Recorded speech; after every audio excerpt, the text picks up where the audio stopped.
I invite you to put your view on speaker view if you want to see the preacher preaching. And our sermon is on hopeful pessimism.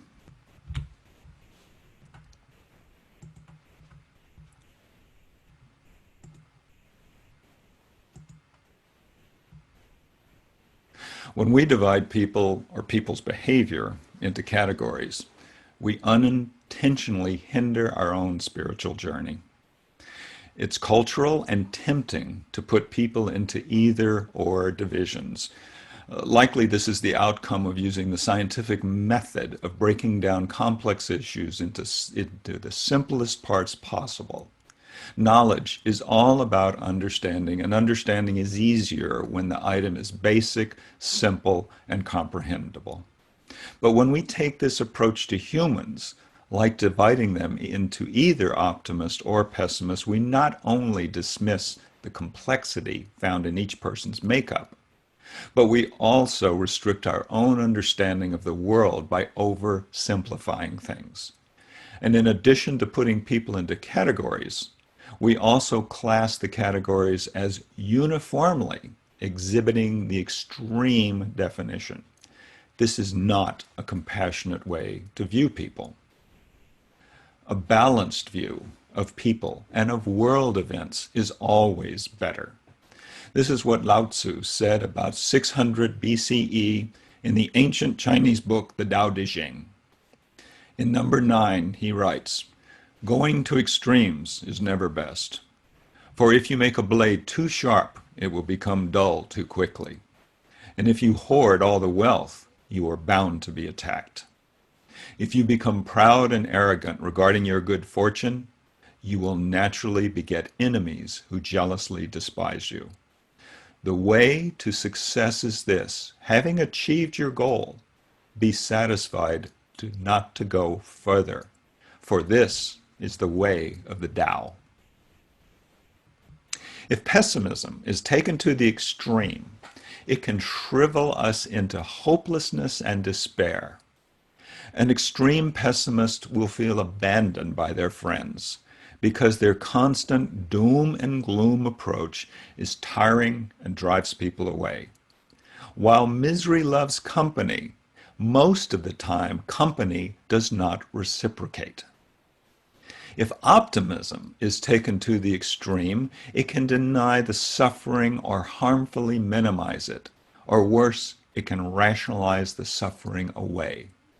Perhaps the worst events of our eras, the Iraqi war, global financial crisis, the persistent Middle East conflict, and climate change, are the results of overly optimistic thinking.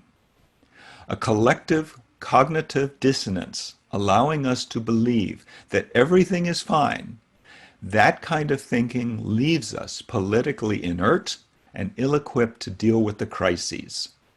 Did I mention optimism's impact on dealing with the pandemic? Extremely optimistic people are poor judges of reality. Going to extremes is never best. Good advice 2,600 years ago and today. I feel that people further out on limbs of pessimism and optimism can be very unsettling to me and downright annoying. We even label these extremes with colloquialisms, sad sacks, and Pollyannas. So it's routine to hear a minister say that we ought to live our lives in a balanced way. We are all to find and follow the Aristotelian golden mean in our thoughts and actions. But let's wrestle with the murk of nuances for a bit. Let's start with hope versus despair and optimism versus pessimism. Now, most of us have a good concept of despair, which comes from our own experiences. If you live long enough, you know about despair. But what about hope? Hope is an expectation and a desire for a certain thing to happen. Hope is not a belief system.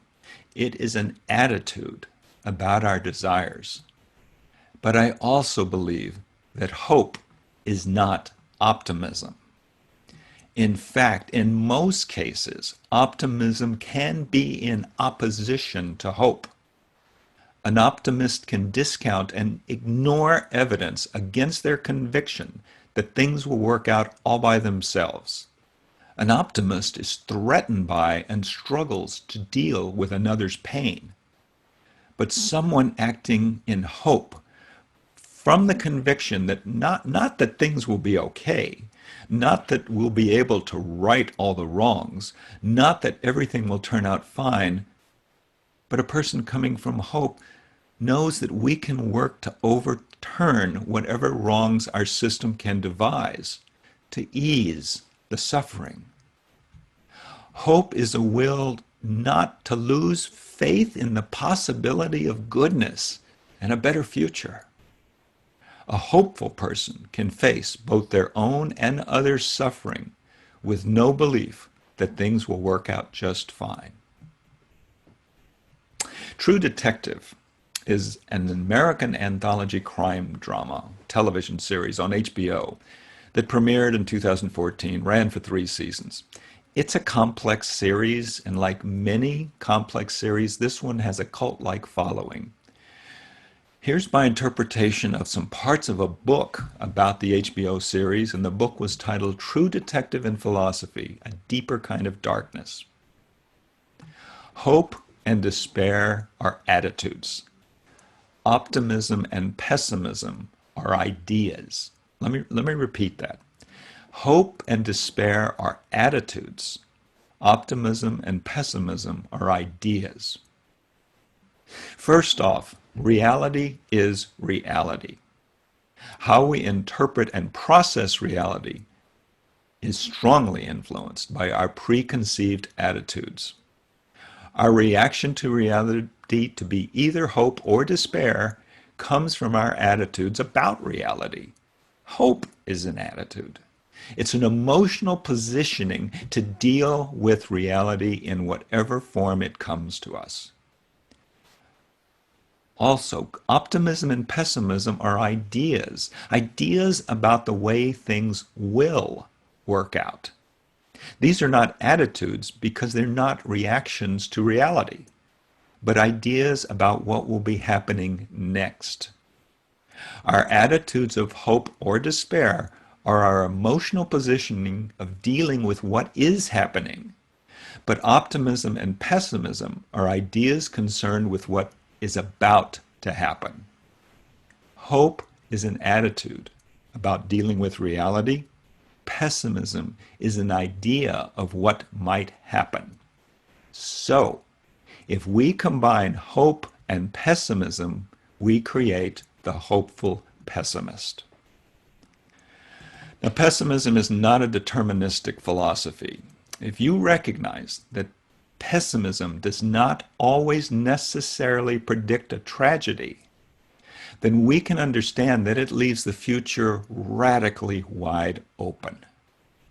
We can understand that there is no requirement that a pessimist react to reality with only despair. We cannot choose our world or our future, but we can choose our attitude toward the world in which we find ourselves. In fact, it is possible to remain a hopeful pessimist, even if it sounds odd and perhaps an unusual posture. It is as if we lead 2 lives, a life of ideas and a life of attitudes. The life of ideas, of optimism and pessimism, sets our expectations of the future. The life of attitudes, having hope or despair, determines our reaction to what is really happening in our life. The optimistic person believes that somehow, either through luck, the actions of others, or their own work, their future will be successful and fulfilling. The hopeful person, on the other hand, believes that specifically it is in their own capacity to react to reality to secure a fulfilling future. The hopeful pessimist expects the worst to happen, but lives daily with hope, working to relieve some of the suffering in the world, and facing reality with an attitude that is foundational about dealing with life's occurrences. I am a hopeful pessimist, being skeptical in my thoughts about the future while living with hope in my daily encounters with reality.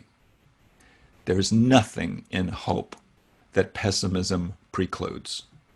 It might just be that hope is easier to sustain when combined with optimism, but that does not mean it is impossible for a pessimist to sustain hope as well. It just takes more effort. May you all always hope for the best, but remain skeptical. May it be so. Amen, and blessed be.